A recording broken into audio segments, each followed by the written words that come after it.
Trigger warning. Ghosts, ghouls, and gruesome stuff ahead. It's weird, it's dark, it's your kind of vibe.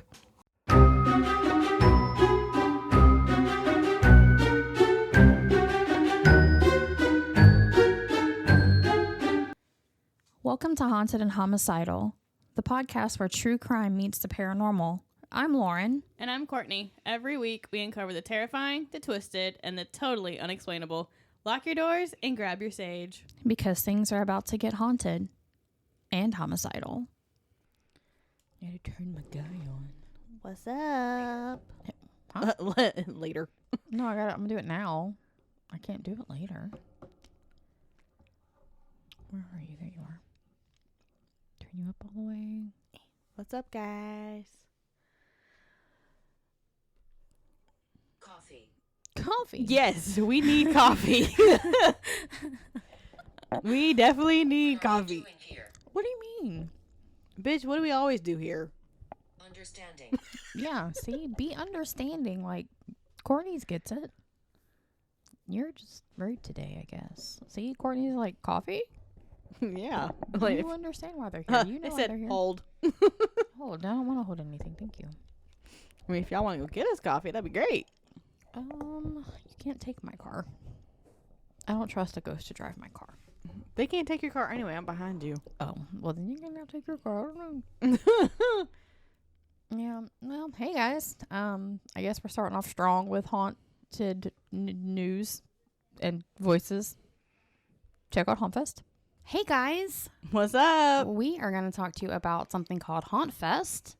Super excited. We are partnering with them What? for all of their little events. So, HauntFest is crawling back from the darkness, bringing more mayhem, monsters, and madness each year.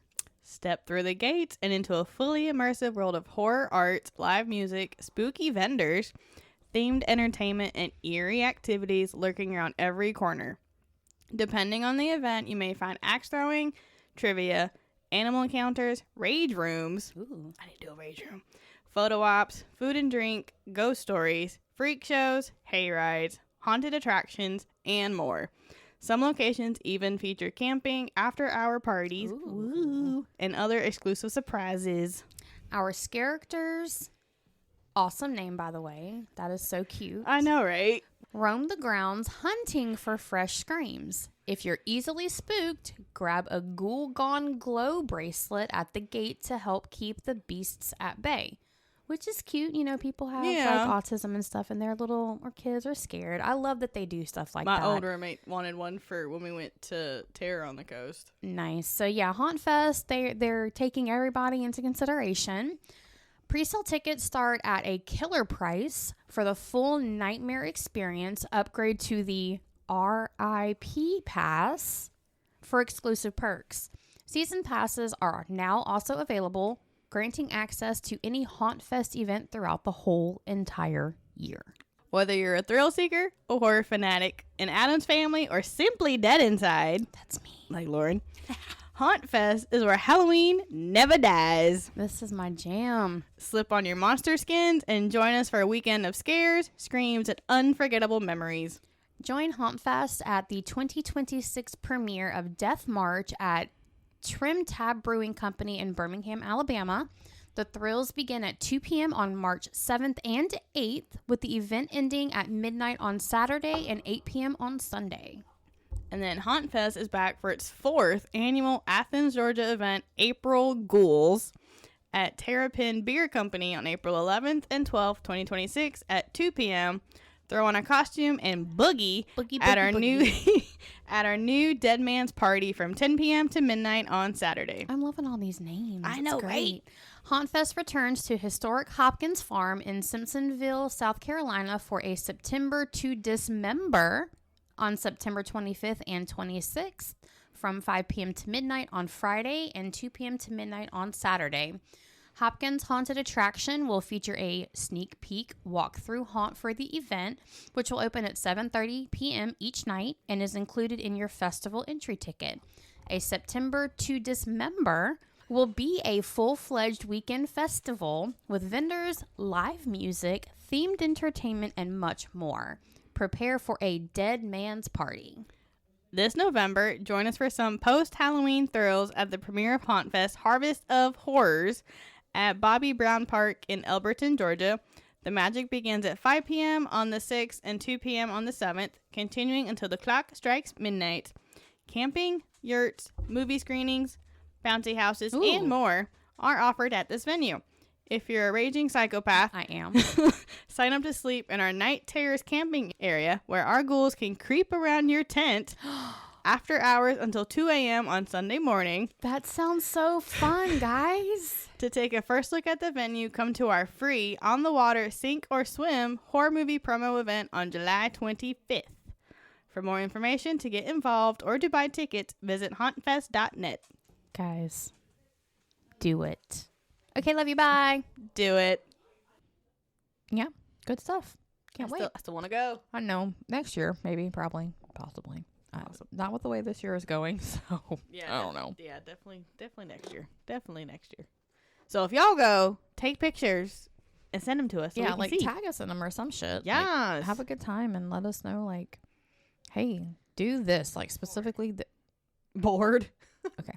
Like, do this, like, do specifically this. That way we know, like, we want to go, like, camping. I don't want to go camping because, She does glamping.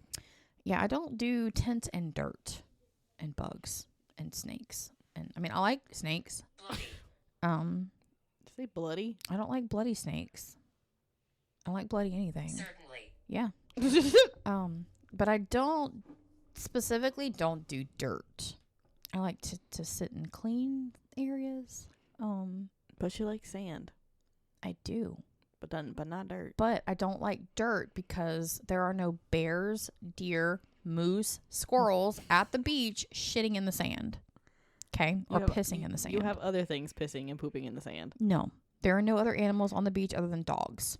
You got the seagulls and all the other birds. They don't poop on the beach, though. I mean, they probably do. But not birds and dogs. Two things. I'm close. Bears, moose, elk, cows, horses, donkeys. No, Lions? some people walk their cows on the beach. Come and go. Not this beach. Not the beach I go to. She comes and goes. Okay. Okay, me too. So I guess we're gonna go ahead and get into it. Because I need a break from last week and I still don't feel good. Okay, thank you. Bye. So Male. this No, week I'm a woman. Thank you. I have Edinburgh Castle, Ooh. located on top of Castle Rock. The castle overlooks the old town of Edinburgh. Castle Rock was inhabited as early as the Iron Age, but didn't become a fortification. Moving. Okay, bye. But didn't become a fortification until 600 AD. I'm not from here. Well, I figured that, bitch. I This- can't say. Okay. The Scottish crown jewels are kept at Edinburgh Castle as well as the Stone of Scone or the Stone of Destiny. This stone, some scones. I'm hungry. I know. I'm fucking starving. This stone was used to crown new monarchs in the Middle Ages. Shovel. Shovel? Why do we need a shovel? So I'm gonna talk about the history. So it's been very turbulent. So By no means. motherfucker. Blood. Okay, that's 2 times. Yours said bloody. Mine just said blood. What the hell? I'm on my period. I am too, actually. They know. So there's another castle. So, like Stirling Castle, which is like near Edinburgh. Edinburgh was a residence of kings and queens and therefore targeted several times by the English. So, I'm talking about brief. So here's a brief timeline of the most important historical events. Okay. So, 1296, King Edward I from England claimed Scotland. 1314, Thomas Randolph, 1st Earl of Moray, recaptures the castle in a surprise attack. His cousin Robert the Bruce, King of Scots, destroys the castle in such a way that the English can no longer use it. Only a small chapel remains. The castle was abandoned for 20 years. Okay. 1335, once again, the castle was taken by the English. 1341 was reclaimed by Sir William Douglas. He and his soldiers dressed up as merchants and just walked in. Why is she here? About 100 English soldiers literally lost their heads. That's not good. 1400, King Henry V of England attempts to reclaim the castle but fails. And then 1640, 1650, 1686, and 1745, England keeps trying, but time and time again they fail. Okay. Each time a new building was added, and this is how the castle as we know it was built. Okay. So now we talk about the ghosts. Good. The ghosts. So the city of Edinburgh is, what is that? Okay. Is one of the most haunted cities in Europe. Bloody battles, witch hunts, the Black Death, it has seen it all.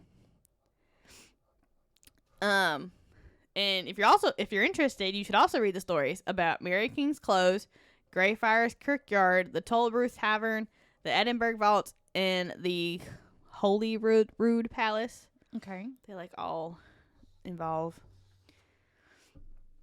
So first we're gonna talk the Black Bull's dinner. Board. So King James II was only a child when he succeeded his father. It was customary for a regent to be appointed to advise and educate the boy king. James II had no less than 3 regents: Archibald Douglas, 5th Earl of Douglas, Sir William Crichton, and Sir Alexander Livingston of Callendar. So Archibald died in 1439 and was succeeded by his 16-year-old son, William Douglas, 6th Earl of Douglas. Okay. And of course, James Douglas, Earl of Avondale, and William's great uncle disagreed. Like he was like, no. He wanted to end the mighty power of the Douglas Earls at court. Okay. So James II was asked to throw his friend William Douglas and his younger brother David a banquet in Edinburgh Castle. Crichton and Livingston had conspired with James Douglas at that point. When William and his brother arrived at the banquet, a bull's head was served. So receiving a black bull's dinner or a black dinner symbolizes the death of the main guest. Oh no. So both brothers, William and David, were beheaded in the hall Jesus fucking Christ. where the banquet was supposed to take place. And poor James was in tears but could do nothing for his friends. What the fuck? Yeah, so if you ever get served a black bull dinner, you're dead. No, thank you. You're dead. You're gonna die. No, thank you. So, the most frequently cited ghostly figures at Edinburgh are the headless drummer, the ghost dog, and the bagpiper. Okay. So first we're going to talk about the bagpiper. So there's an entire underground system of tunnels right below the castle. Okay. So when the tunnels were discovered a few centuries ago, a bagpiper was sent down to explore them. Why? I'm going to explain. Okay. I'm like, that seems like an odd choice. So but to be okay. able to navigate above ground, because they would have someone like above to listen. to like the piper continuously had to play the pipe, so that way like they could like track above like how long. That was in your miner story, right? Like when the miners died, they sent somebody in there and they had to like listen. Yeah. I Yeah. think Like so. one of the other castles or something that had like a war. Yeah. Okay. Well. And when he was halfway the royal mile, the music suddenly stopped. Are you a friend? Are you a friend?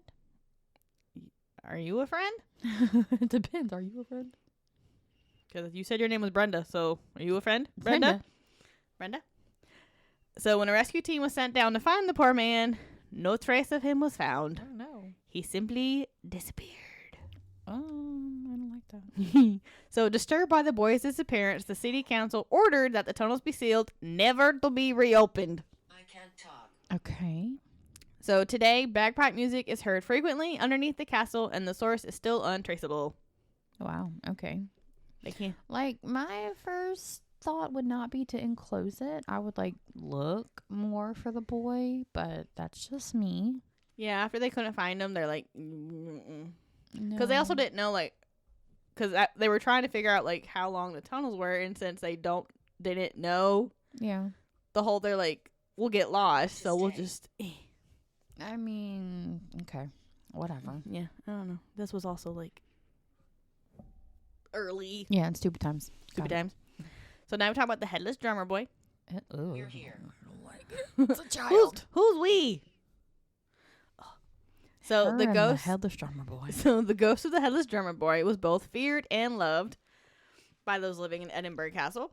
Goes back to 1650 when this headless ghost was spotted playing an old Scottish war tune along the battlements.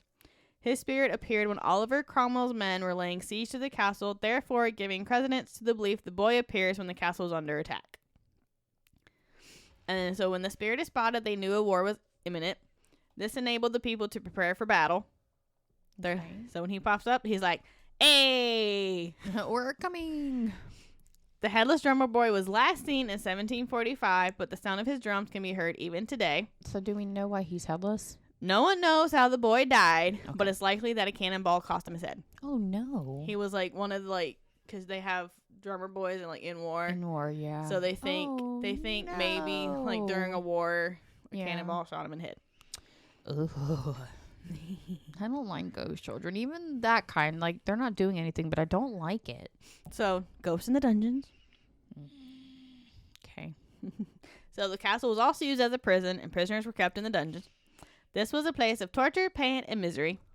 Yeah, most dungeons are, I think. Many orbs and strange light anomalies have been captured on camera by many tourists. Once, there was a desperate prisoner who wanted to escape so badly, he had snuck into a dung barrel. Ew. He probably hoped to escape once the barrel was emptied outside the castle gates, but he wasn't so lucky. The barrel he was in was emptied from the highest point of Castle Rock. Oh, no. Below, there were sharp rocks, so when the barrel was emptied, the man was killed. And of Oh. course, his sudden death keeps him at the castle. Yeah? There are claims of visitors who felt as if someone tried to push them off the hill, Ooh, no. and when they looked behind them, they saw nobody, but they do smell the pungent smell of dung. Ew. Did And someone shit themselves? Like, where is that smell coming from? so the square in front of Edinburgh Castle was also used to burn alleged witches. Okay. So one of them, the ghost of Janet Douglas, Lady of Glamis, seems to be strongly attached to the place. She was brother to Archibald Douglas, who I talked about earlier, who was the king's stepfather and very much hated by James, and with good reason, he imprisoned him as a young boy. Okay. So James held a grudge against Archibald and all the Douglas family. And so in 1537, Janet was in prison for poisoning her husband and plotting to murder King James V. Okay. The king's soldiers tortured her staff, and their accusations, quote unquote, led her to conviction. Yeah, of course. King James V was convinced of the fact that Janet Douglas was a witch, and she was burned at the stake on July 17th, 1537, with her young son forced to watch. Oh, God. Her restless soul still roams the terrain, and knocking sounds are heard from the place where the platform of the stake used to be. These sounds could also be caused by others who had been burned as witches. Okay. So So- they use that spot frequently. Yes. Okay. But she's like the Main one. main one. Yeah. So now we have the black ghost dog. So within the walls of Edinburgh Castle, a small pet cemetery is located. Here, the ghostly figure of a black dog has been spotted. It's believed that this dog was a royal watchdog. For some reason, the dog keeps doing what he was trained for, protecting the castle and its owners. Okay. So they pretty much just see him just trolling. Okay. So now we talk about ghost science. Go science? So there's even scientific evidence of paranormal activity at Edinburgh Castle. Psychologist Dr. Richard Wiseman did a scientific experiment at the castle with 240 volunteers. The volunteers knew nothing about the castle, so like they gave them no information, like nothing, and stayed here for 10 days, day and night. Oh. The results were amazing. Okay. All volunteers had experienced strange and unexplainable phenomena. Okay. They were able to point to places where the energy levels were different and bigger. These were the places where historically big events had taken place, such as the Black Bull dinner. Okay. They experienced sounds of footsteps and breathing while no one was around. Some saw shadow figures, and some were touched by unseen hands. Okay. So, Edinburgh Castle today is one of the most popular tourist attractions of Edinburgh. St. Margaret's Chapel, which was built in the 11th century, has always survived. Like, that's been the main building right there. Yeah. So this makes it the oldest building in Edinburgh. And the Stone of Scone, or the Stone of Destiny, is still in the castle. Not very. Okay. And kings and queens were crowned with it. Okay. Were crowned on it. Okay. I don't like it. And that's it on Edinburgh. Behind you. No, thank you. I don't like ghost children. It's like the one thing I can't handle. I don't like it. So now we're going to transition over into psychic vampirism. Basically what that is an idea that sits at the intersection of occult tradition, vampire mythology, spiritual practice, and psychology. In occult and esoteric circles, it usually means the alleged draining of another person's, quote, vital energy or life force or physical force. In modern pop spiritual language, the softer version is the, quote, energy vampire. Oh, she's opening boutique. That's why she's in there. Oh. Meaning someone who leaves others feeling exhausted, foggy, anxious, or emotionally depleted after contact. I know people like that. I live with people like that. Like a short, brief interaction, and I am just feeling stressed and drained and just emotionally raw. I know some energy vampires. Mm-hmm. From a scientific standpoint, psychic vampirism is not an established phenomenon. Mainstream psychology and psychiatry do not recognize it as a verified paranormal process, and research on paranormal claims broadly places them outside accepted scientific evidence. So, they're like, no. What makes psychic vampirism especially interesting is that it has several different lives at once. It exists as an occult doctrine, as a literary and symbolic offshoot of vampire lore, as a self-description used by some people in the modern vampire community, and as a psychological metaphor for emotionally exhausting relationships. So, some people are like, it's just people, they just drain you like narcissists. They just fucking drain you. And some people are like, no, we're vampires. Yeah, like, I'm going to bite you and suck your energy dry. I like to suck your energy. Blah, blah, blah. Those versions overlap, but they are not identical. The most useful way to understand the subject is to keep those layers separate enough to follow how the concept changed over time. A good treatment of the topic does not need to decide that one version is quote-unquote true and the other false. It needs to explain how the term developed, why people use it, and why it still resonates. So at its core, psychic vampirism is the belief that one person can feed upon the subtle vitality of another. We've seen that like in movies or whatever, like Hocus Pocus. Mm-hmm. They're sucking the lives out of all the little children of Salem to become young and beautiful, right? They're not vampires, though. They're witches. Yeah. So, depending on the system, that vitality may be called prana, odic force, magnetic force, etheric energy, chi, aura energy, or simply life force. In older occult writing, the psychic vampire might be a human being, a predatory occultist, a pathological personality, like a narcissist, or even a discarnate entity working through someone else. How y'all gonna be quiet when Lauren talks, but when I do my story, y'all can't shut the fuck up? I don't know, because mine's not about a ghost. Like, rude. In more modern language, the psychic vampire may be described as someone who unconsciously drains attention, emotional labor, reassurance, or sympathy from the people around them. And it really sucks for me because I'm an empath. So, I feel everything heavy. And so when I get around these people who literally suck the fucking life out of you, it's so much worse for me. In the modern vampire community, some self-identified, quote, psychic vampires say that they genuinely need to take in subtle energy from willing donors in order to feel physically or mentally balanced, though even prominent voices within that community acknowledge that there is no accepted scientific proof for this claim. So some people are like... They're like, nah. Claiming to be vampires, right? And they're like, yeah, we need to do this with consent. At least there's consent involved. And then other people are like, no, we don't do that. Yeah. We don't do that here. You can't sit with us. You can't sit with us. That distinction matters. There's a big difference between saying, quote, I always feel wiped out after talking to this person, and then saying, quote, this person literally feeds off my bioenergetic field. So, I'm the first one. I'm like, this person, I feel tired of talking to them. The first is a common human experience. I'm a basic bitch. The second is a paranormal interpretation of that experience. The history of psychic vampirism is really the history of how people moved back and forth between those two meanings. If the goal is to understand the origins of psychic vampirism, The most important ones are not medieval corpse vampire lore in general, but the more specific streams that turned, quote, vampire into an energy concept rather than a blood-drinking undead creature.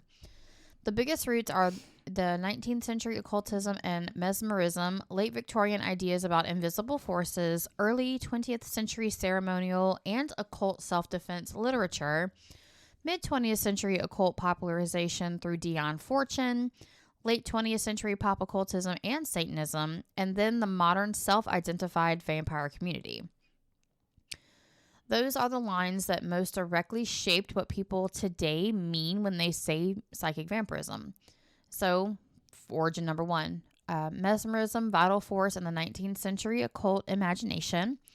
The first major foundation is the older belief that humans possess transferable subtle forces.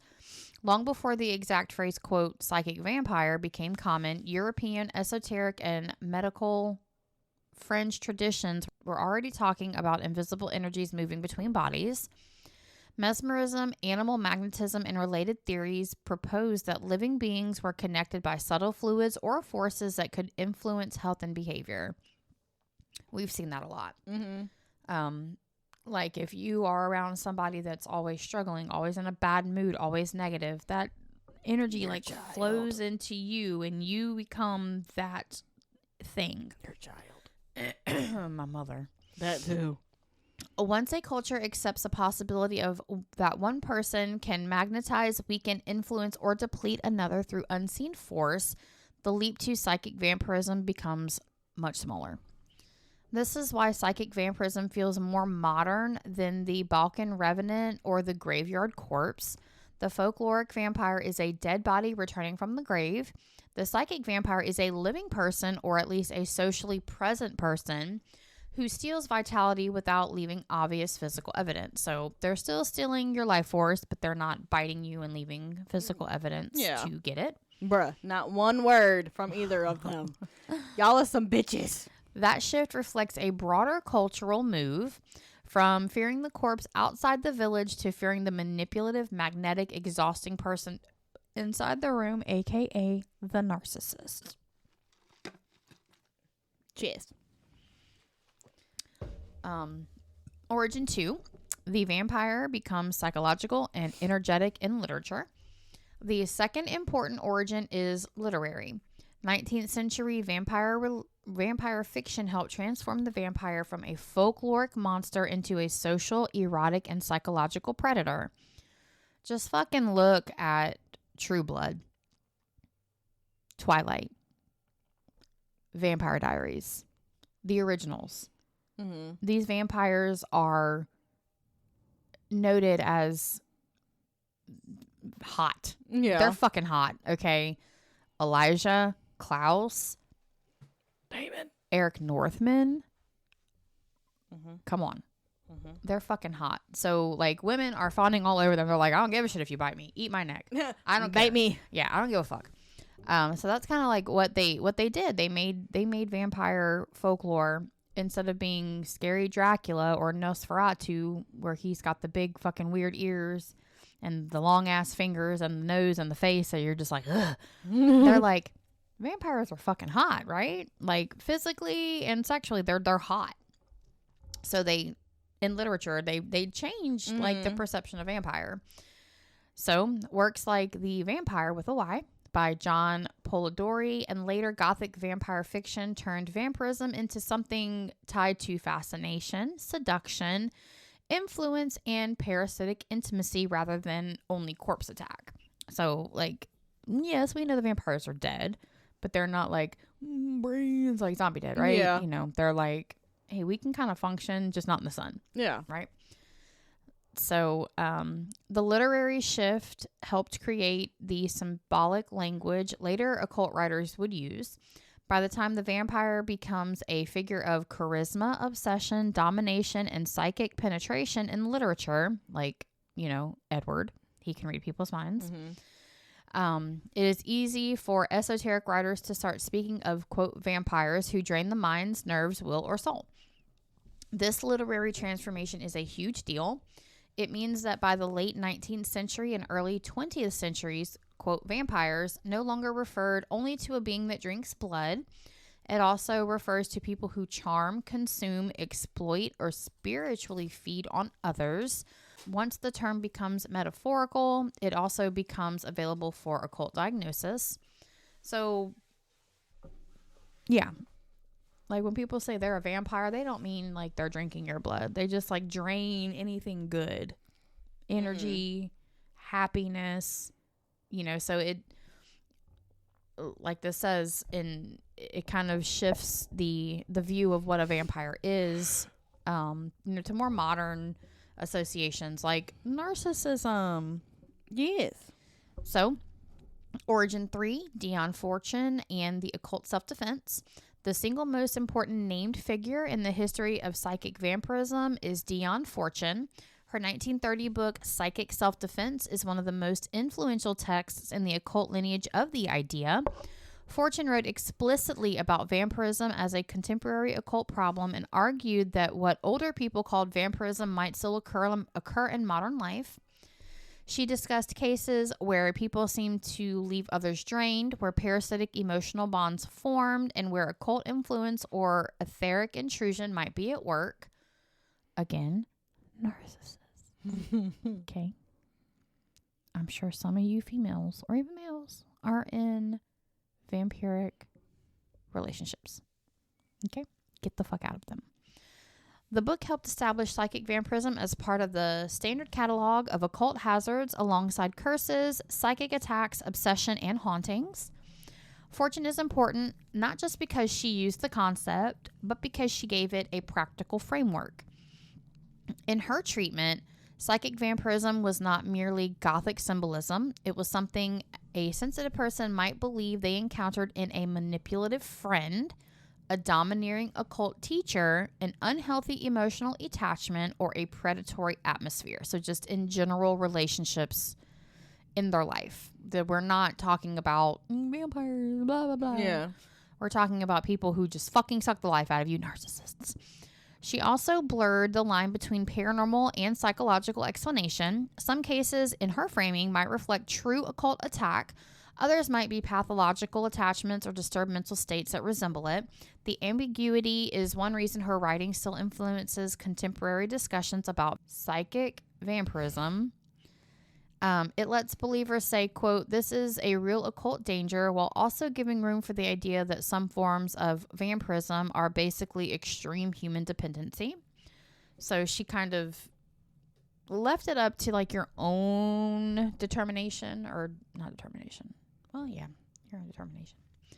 Fortune is a turning point where the idea coheres to a recognizable modern form. So she's taking everything from like way back in the past, the original quote unquote vampire, but like making it more psychological or, you know, human rather than a dead thing. Origin 4 is Asian and esoteric vital energy concepts. So another important, though more diffuse, root is the broader idea found across multiple Asian religious and esoteric traditions that life force can be cultivated, disrupted, transferred, or depleted. I know a lot of, maybe not now, but in the past, a lot of in the Asian culture, they did not like mirrors or cameras because they felt like it captured their soul. Yeah. So obviously psychic vampirism is something probably heavily looked at in these cultures just because of that idea. The idea that some people borrow or take energy from others is common throughout parts of Asia, though modern Western psychic vampirism is not simply copied from any one Asian tradition. Rather, Western occultism borrowed heavily from the global idea that subtle bodies, chakras, auras, and life force, then remix them into vampire framework. So they're saying like, we didn't directly take it from there. We just kind of like borrowed the idea and then just like turned it into what it is now. That is why modern descriptions of psychic feeding often talks about auras, chakras, cords, and energy centers. I know especially about cords, like cut the cord because like, those terms are the product of modern esotericism's habit of blending traditions. Psychic vampirism, as people usually describe it now, is not an ancient unified doctrine. It is a hybrid. So what it was in the past and what it is now combined. Yes. Turned into this new thing. It draws language from occultism, theophysical and new age energy models, vampire symbolism, and modern psychology. So it's just like a fucking free-for-all here. Yeah. Origin 5 is Anton LaVey and the popularization of the term psychic vampire. Anton LaVey is another major figure because he helped popularize the phrase psychic vampire for a mass audience. In the Satanic Bible, so we know where he stands on this, he uses the term to describe people who drain others not necessarily through overt attack, but through subtle demands, weakness, guilt, dependency, and manipulative need. In LaVey's framing, the psychic vampire is often not a glamorous occult predator, but a human leech who feeds off attention, sympathy, and energy. Okay. I know a lot of those. Even not in my personal life. I know a lot of people like that. Oh. LaVey's version matters because it shifts psychic vampirism towards personality and social behavior. So they're kind of like, this is more of a human trait rather than like a paranormal or, you just need someone who leaves a trail of emotional depletion. So like anybody that they're around, they are like tired by the time they're gone. Yes. I know several people like that. This is very close to today's mainstream energy vampire language, where the term is often used to describe a narcissist, someone who is chronically needy or very manipulative. And a narcissist is all three. So, in the modern vampire community, the last major origin point is the quote-unquote real vampire community that took shape publicly in the late 20th and early 21st centuries. This community includes people who believe they need either blood or vital energy to maintain their physical, mental, or spiritual well-being. And let me stop right there and say, to be a living human, yes, you need blood and energy. Not someone else's, you have your own. Okay? And I'm not knocking people who feel like they're vampires, but like, use your own shit, okay? Or at least use consent. That's all I gotta say. Within that world, psychic vampires are those who identify as feeding off subtle energy rather than blood. These communities generally do not claim to be undead folkloric monsters. Instead, they use the vampire as an identity category filtered through literature, esoteric theory, and personal experience. So they know they're not dead. Yeah. They just like to drink blood and steal people's chakras and aura and life force. Hopefully with consent. Hopefully. This is where psychic vampirism becomes a lived identity rather than a threat or metaphor. Research efforts such as those conducted by the Atlanta Vampire Alliance attempted to gather sociological and phenomenological data about self-identified vampires and energy workers. Whatever one thinks of the underlying claims, those surveys show that a real subculture exists and that many participants distinguish psychic feeding. I forgot your shrimp. Oh, no. God damn it. Why did you just think about that? I don't know. Okay. Maybe because we're hungry. Probably. Oh, I could have eaten those. Dang. Sorry. It's okay. I didn't even think about it, so I wasn't planning on eating them anyway. Because I think in my head, I'm like, I need to go to Aldi and get groceries. And I was like, fuck the shrimp. It's okay. Next time. Those surveys show a real subculture exists and that many participants distinguish psychic feeding, sanguinarian feeding, and hybrid forms of vampirism. So, most people probably don't know what sanguinarian means. Nope. So,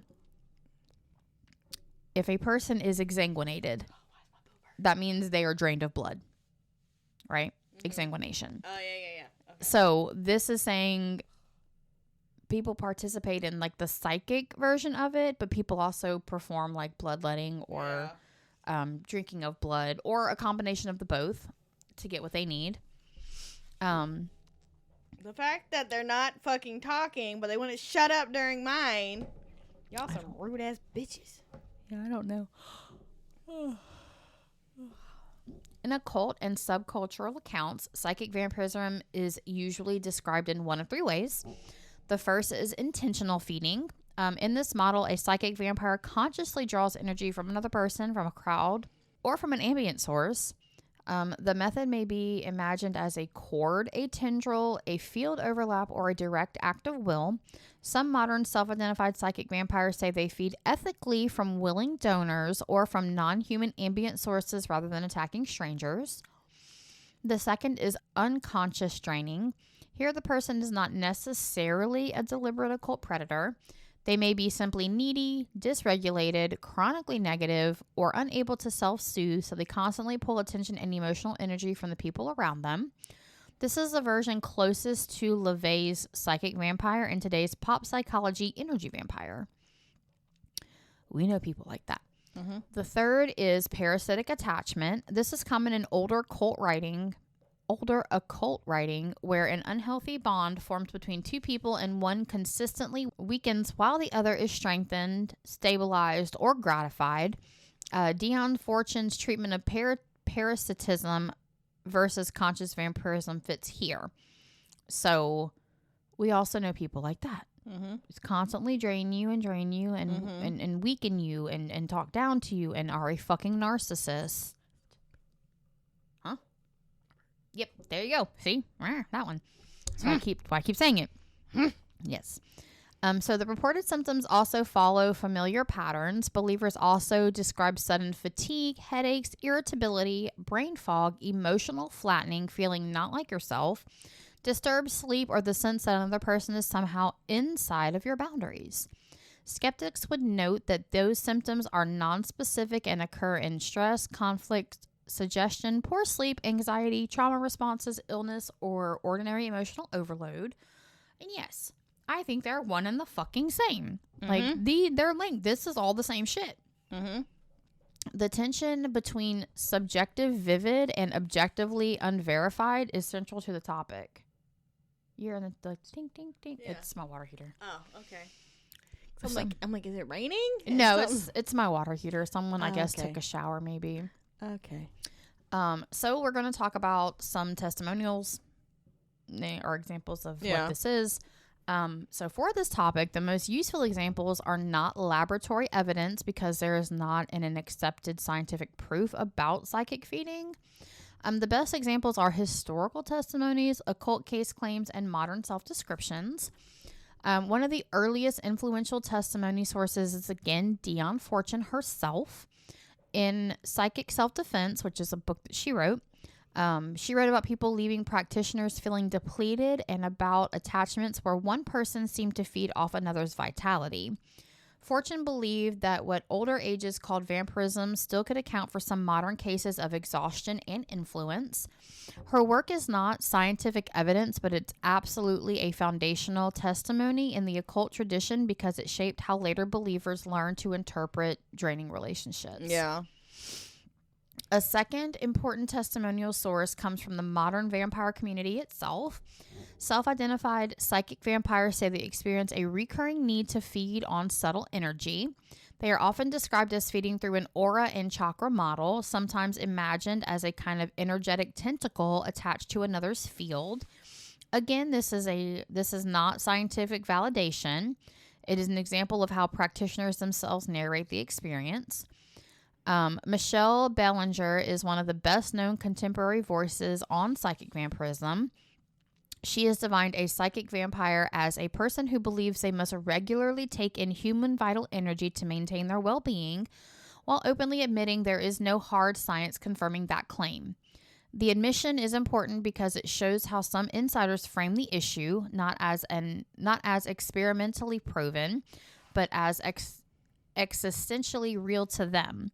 In other words, the position is essentially, quote, I know you cannot verify this in the lab, but this is how my life feels from the inside. Yeah, I mean, like you can't. Yeah. Sometimes you can't like verify feelings. They're just feelings. Yeah. Another example comes from the Atlanta Vampire Alliance research effort. Their surveys were designed to collect phenomenological data from people in the community. The existence of these projects does not prove psychic vampirism, but it does show that participants were organized enough to try to document patterns across self-reported experiences. In more mainstream terms, the modern, quote, energy vampire discourse provides countless familiar stories. The friend who calls only in crisis and leaves you emotionally wrecked. The coworker who turns every conversation into a drain on attention. The relative whose need for reassurance is bottomless. The romantic partner who destabilizes you and then seems recharged by your distress. This is not a paranormal testimony, but it is a modern social version of the same narrative. So, psychic vampirism persists because it gives a vivid story to an experience many people have already had. The sense that someone takes more from you than they give back. For all the fucking time. Like, we all know how that feels. The paranormal framework that turns vague social exhaustion into a dramatic ontology. Instead of saying, quote, this relationship dysregulates me, someone says, quote, this person is feeding on me. The latter is more mythic, more memorable. She's hiding. Okay. Alcohol. Okay. I'm not hiding the alcohol. But I said she'd be sharing the alcohol. Yeah. The latter is more mythic, more memorable, and for some people more emotionally satisfying because it captures the felt reality of the interaction. So, like, you can say, oh, this person just, they take so much out of me. Mm-hmm. Yeah, but then you're saying this person is feeding off of my energy. They're feeding off of my happiness. It's more impactful, I think. Yeah. And it's accurately describing, like, what you're feeling in that moment. Yeah. Because sometimes it does feel like there's like a cord attached to you and someone is just fucking pulling and like you can just feel your energy leaving your body. Or I do. I feel it physically. Psychology offers more grounded mechanisms for why these interactions can feel draining. Emotional contagion research shows that humans can absorb and synchronize with the emotional states of others. I got like empaths. Mm-hmm. That is me. Mm-hmm. Stress, physiology, chronic interpersonal conflict, coercive control, trauma triggers, and manipulative dynamics can all leave people feeling flattened, depleted, and not entirely themselves after an encounter. None of that requires literal energy feeding, but it does explain why the metaphor of vampirism fits so well. When someone repeatedly pulls another person into anxiety, guilt, conflict, pity, or hypervigilance, quote, drained, is often exactly how the body feels. Yeah. This is also the issue of suggestibility and cultural framing. Once a person learns of the language of psychic attack, auras, cords, and feeding, ordinary exhaustion may start to look like paranormal depletion. That does not mean the person is lying. It means interpretation follows available cultural scripts. So if someone says, I feel like I'm being sucked on by a vampire, like an energy vampire, and someone who's never heard of vampires or anything are like, what? Yeah. So like obviously when the culture aspect comes in or the social or the literary aspect and you know about these things, your mind's going to kind of like pareidolia. It's the same thing. When you are going out and you know there's something in the area and you see something out of the corner of your eye, that's it. That's got to be what it is. It couldn't be a fucking rabbit. Yeah. Or a deer. It's the Alabama white thing. Okay? That's what it is. So, in one era, someone might say they were bewitched. In another, they say they were physically vampirized. In another, they say their relationship was emotionally abusive or narcissistically exploitative. 3 different eras, all different meanings, but they're all saying the same thing. The underlying suffering may be real across all 3 accounts, even if the explanation changes. The modern concept has softened and widened into, quote, energy vampire. That phrase now appears everywhere from occult books to self-help to therapy-adjacent advice columns. It usually means people who monopolize attention, externalize emotional regulation, thrive on chaos, weaponize helplessness, or repeatedly leave others exhausted. Clinicians and psychologists generally treat this as a non-clinical metaphor rather than a formal diagnosis, but the idea has spread because it is socially legible and immediately understandable. What is interesting is the pop term preserves older occult logic even after the supernatural elements fade.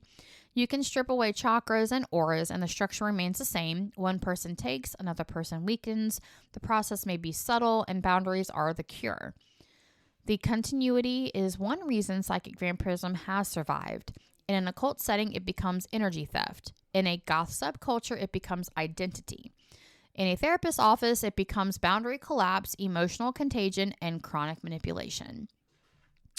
Psychic vampirism endures because it gives language to a universal fear that another person can get inside you without touching you, weaken you without leaving bruises, and leave you emptied out while they walk away feeling fine. So let's talk about this. This is David Parker Ray to a T. Mm-hmm. Like, he also did physically get in there. Yeah. But with the audio tapes, he was already mentally in there. Yeah. He was a vampire in many more than just one way. In occult tradition, that fear becomes a theory of subtle energy. In vampire literature, it becomes a figure of seductive predation. In modern subculture, it becomes an identity some people claim as part of how they understand their bodies and their needs. In psychology, it becomes a metaphor for emotional exhaustion, manipulation, and contagion. The vocabulary changes, but the core human experience pretty much stays the same. This is why the topic lasts.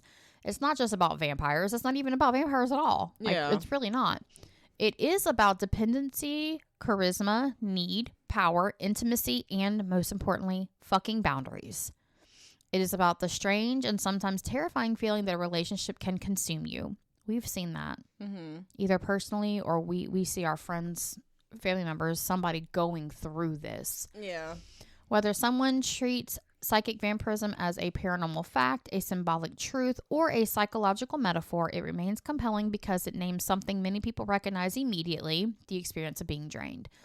So that's why I kind of covered that one, because I know some people in my personal life who are suffering with narcissistic spouses, people who just drain them.